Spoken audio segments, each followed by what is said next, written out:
Hello hello नमस्ते साथीहरू। हामी चाहिँ आज चाहिँ यसो घुम्नलाई माथि चेङ्गुम्बातिर आएको छौँ है। चेङ्गुम्बातिर यस्तो चाहिँ ल साथी तपाईँहरूलाई पनि म देखाउँदैछु है। साँझमा सर्टकट भेटियो ल तपाईँहरू आउनुहोस् है। यस्तो रमाइलो छ है, भिरको टुप्पामा छ ल। यो चाहिँ अगाडि साइडबाट देखिने यो चेङ्गुम्बाको मेन गुम्बा हो।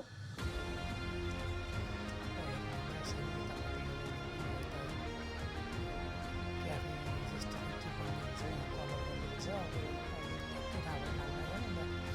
तपाईँहरू पनि आउनु लागि यसो भेटघाट गर्नलाई यसो आउनुहोस्।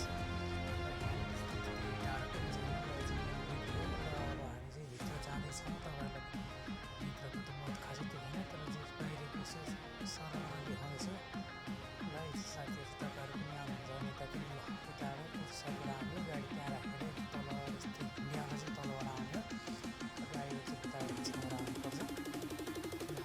आज तल लागिरहेछ ल। यतातिर त्यो लिएर आउनुपर्छ।